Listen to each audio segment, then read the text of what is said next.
Hallo almal en baie welkom. Vandag duik ons in iets regtig fascinerends. Die ongelooflike ingenieurswerk wat in die diereryk weggesteek is. Ons gaan kyk na die bouplanne wat alles van die kleinste gogga tot die grootste walvis regop hou. Kom ons spring weg. Goed, kom ons skop af met 'n vinnige vraag.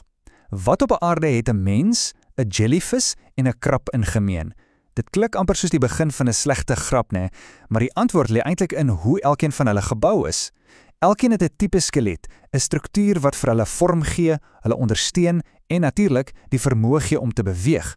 Maar soos ons nou gaan sien, is nie alle skelette enigstens dieselfde nie.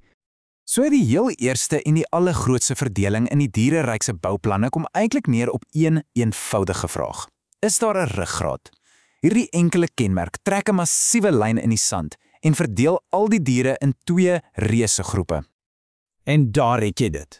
Ons twee hoofkarakters in vandag se storie. Aan die een kant het ons die gewerveldes, dis nou diere met 'n ruggraat en 'n interne skelet, soos ons, en aan die ander kant is die ongewerveldes, 'n massiewe, diverse groep diere wat sonder 'n ruggraat moet klaarkom. En hulle moes met heeltemal ander en baie slim oplossings vorentoe kom. Reg, so kom ons duik eers in hierdie wêreld sonder 'n ruggraat in. As jy nou nie 'n interne raamwerk het nie, hoe ondersteun en beskerm jy jouself? Wel, die natuur het met twee briljante antwoorde hiervoor vorendag gekom. Die eerste opsie is iets wat ons 'n exoskelet noem. Dink daaraan as 'n pantserpak aan die buitekant. Krappe en insekte is die perfekte voorbeelde. Die tweede opsie is 'n hidroskelet. Dis 'n baie slim stelsel waar 'n vloeistofgevulde lyf deur spiere saamgedruk word om vorm en beweging te skep, nes jy by 'n aardwurm of 'n jellyvis sien. En moenie 'n fout maak nie. Hierdie harde dop is 'n stukkie briljante ingenieurswerk.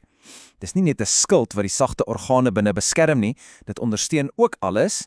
Dis waterdig om uitdroging te keer en dis slim ontwerp met dunner, buigbare dele by die gewrigte sodat beweging moontlik is. Dis regtig ongelooflik. Maar daar is 'n groot probleem. Daardie harde dop kan nie groei nie. So, wat gebeur dan? Die dier moet periodies letterlik uit sy eie skelet klim. Ons noem dit vervelling en vir daardie kort tydjie terwyl die nuwe dop nog sag is daardie dier heeltemal blootgestel en ongelooflik kwesbaar. Goed, kom ons los nou die krappe en goggas vir 'n oomblik en skuif ons fokus na ons eie groep, die gewerveldes. Ons bouplan is heeltemal anders. In plaas van 'n dop aan die buitekant, het ons 'n interne raamwerk en dit het 'n paar massiewe voordele, veral as dit by groei kom. Die gewerveldes is 'n ongelooflike diverse groep wat ons in hierdie 5 hoofklasse verdeel. Maar wat ons almal in gemeen het, is 'n interne skelet wat saam met ons groei.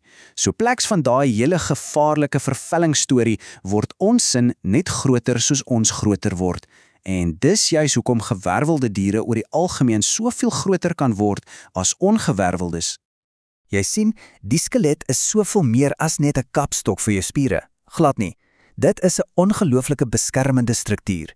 Die skedel is soos 'n valhelm vir jou superbelangrike brein.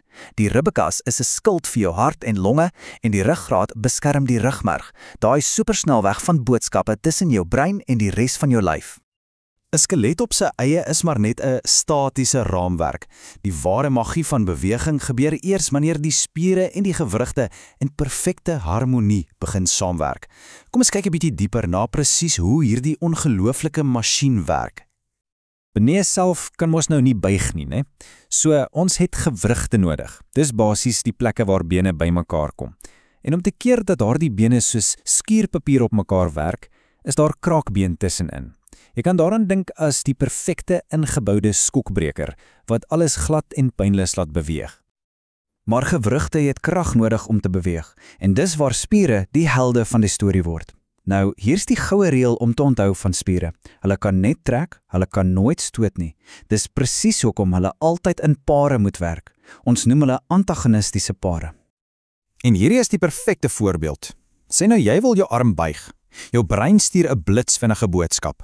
Jou bicepspier trek saam. Hy word korter en dit trek jou arm op. Maar op presies dieselfde oomblik moet jou tricepspier ontspan en langer word om dit toe te laat. En om jou arm weer reguit te maak, gebeur presies die teenoorgestelde. Dis 'n perfekte, gekoördineerde dans. En net om vir jou 'n idee te gee van hoe ongelooflik kompleks hierdie hele stelsel is. Die menslike liggaam het meer as 600 spiere. Almal werk saam om elke liewe beweging moontlik te maak, van om jou oë te knip tot om 'n marathon te hardloop. Dis verstommend as jy daaraan dink. So, as ons nou 'n tree terugvat en na die groot prentjie kyk, dan sien ons iets baie interessant. Hierdie twee soorte skelette, die uitwendige exoskelet en die inwendige endoskelet, stem eintlik perfek ooreen met twee fundamentele idees wat ons mense in ons eie ingenieurswese gebruik. Kyk net hierna. 'n Krab se eksoskelet is 'n klassiese dopstruktuur, 'n sterk buitenste laag wat alles binne beskerm, presies soos 'n kartonboks werk. Die menslike skelet aan die ander kant is 'n raamstruktuur, 'n interne raamwerk van stutte wat die gewig dra, by soos 'n hyskraan. Dit is duidelik, die natuur het hierdie ontwerpe lank voor ons reeds vervolmaak. En dit bring my by 'n laaste vraag vir jou om oor te dink. As jy die ingenieur was, as jy 'n splinternuwe dier van nuuts af kon ontwerp, watter bouplan sou jy kies? Die superbeskermende maar beperkende dopstruktuur of die buigsame maar baie meer blootgestelde raamstruktuur? Dink 'n bietjie aan die voor- en nadele. Die antwoord is regtig nie so eenvoudig nie, is dit nie?